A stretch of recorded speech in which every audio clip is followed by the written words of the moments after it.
बिस्मिल्लाहिर्रहमानिर्रहीम। अस्सलाम वालेकुम। दुआ ज़हरा के केस में एक नया कानूनी मोड़ जो है वो आ चुका है। दुआ ज़हरा जैसे कि पिछले व्लॉग में आपने देखा कि वो दारुल अमान जा चुकी हैं। उन्होंने अपनी इस दरख्वास्त में ये कहा है कि उनके अपने खामन के साथ जो है वो खुशगवार तल्लुकात नहीं हैं और अपने खामन का घर छोड़कर वो अपने रिश्तेदार के घर गई हैं। वहाँ पर भी उन्हें ख़तरा है क्योंकि उनके वालिदैन की जानिब से, रिश्तेदारों की जानिब से भी धमकियाँ मिल रही हैं।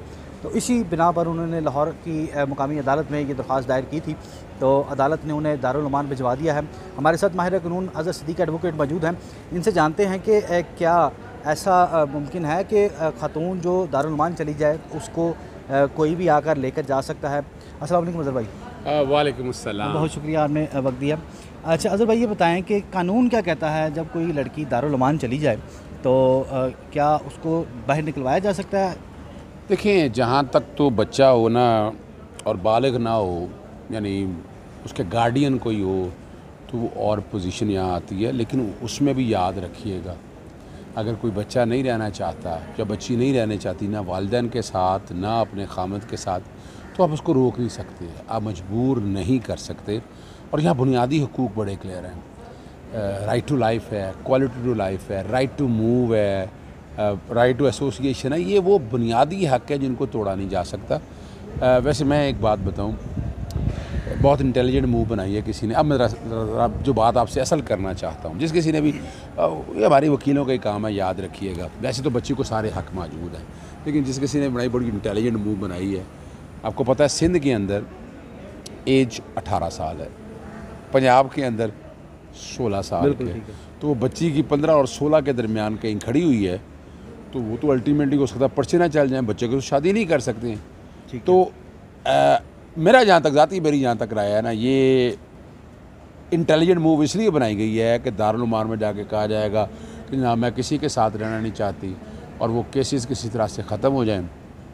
वैसे अगर वो चाह रही है तो रोका नहीं जा सकता, ये याद रखिएगा। तो उसमें उस दरख्वास्त में उन्होंने ये भी कहा है कि मेरे अपने खामन के साथ ताल्लुकात खुशगवार नहीं है। तो क्या समझते हैं कि फिर ये जो उनके वालिदैन की जानिब से जो केस दायर किया गया था उसमें क्या वो किसी हद तक कामयाब हो गए? अब देखे ना जी, वो तो उसको काउंटर करने में कामयाब हो गए ना। इट्स एन इंटेलिजेंट मूव कि जो वालिदैन ने केस कर दिया उसको अपना कैटर करने के लिए या उसको उससे निकलने के लिए ये बेस्ट मूव है कि जनाब मैं ना अपने खामद के पास रहना चाहती हूँ, ना मैं वालिद के पास रहना चाहती हूँ, मैं आज़ाद फिरना चाहती हूँ। तो आप रोक नहीं सकते यहाँ। तो क्या दारुल अमान में मुलाकात की जा सकती है अगर उनके वालिदैन चाहें? अगर वो वालिदैन चाहें, अगर वो बच्ची ना चाहे तो मजबूर नहीं किया जा सकता। यानी अगर उनके वालिदैन आके अदालत में दरख्वास्त देते हैं और ये कहते हैं कि हमने अपनी बेटी से मुलाकात करनी है, तो वो क्या अदालत उससे पहले इजाज़त लेगी? अदालत या हुक्म देगी? क्या हुक्म देगी? देखिए ना, मिसाल का अदालत हुक्म भी दे दे कि ये बच्ची की मुलाकात करा दे, बच्ची ना मिलना चाहे तो आप मजबूर नहीं कर सकते उसको। अल्टीमेटली अदालत को यही चाहिए कि अगर ऐसी कोई दरख्वास्त आती है ना, तो उस बच्ची को बजाय वहाँ दारुल अमान मुलाकात कराने के लिए दारुल अमान की कस्टडी में ही ना वो बच्ची को वहीं ले आएँ। वहाँ आकर वालिदैन से अगर मुलाकात हो जाए तो मुनासिब है। लेकिन ये मैं इस केस का मंतकी अंजाम देख रहा हूँ, ये मुश्किल हो जाएगा। वालिदैन शायद इस मामले में शायद नाकाम हो जाएं और ये मामला कहीं ना कहीं इन्हें सुप्रीम कोर्ट ले जाना पड़ेगा। तो क्या इस बच्ची के हाथ में है कुछ ऐसा कि इस केस को किसी मंतकी इंजाम तक पहुंचा सके? बच्ची ने बड़ी इंटेलिजेंट मूव, बच्ची ने थोड़ा समझाने वालों ने जो मूव दी है वो बड़ी अच्छी मूव दी है। इससे फॉर द टाइमिंग जो प्रेशर आ रहा है वालिदैन की तरफ से वो ख़त्म हो जाएगा या कम हो जाएगा, आप कह सकते हैं। वो जो पर्चे दिए हुए हैं वो पर्चों के हवाले से उसकी अपनी एक अहमियत है, वो अपनी जगह मामला चलते रहेंगे। यहाँ का एमिकेबल सोल्यूशन जो मैं देख रहा हूँ ना, आज भी ये सारे चाहे या सुप्रीम कोर्ट खुद नोटिस जी बिल्कुल। वो याद होगा आपको, पहले एक सिख खतून थी जिसका ननकाना में का केस था, उसका भी यही मामला था कि अदालत ने फिर लाहौर हाई कोर्ट ने उसका फ़ैसला फरमाया था। ऐसा ही है ना जी, ऐसा ही है।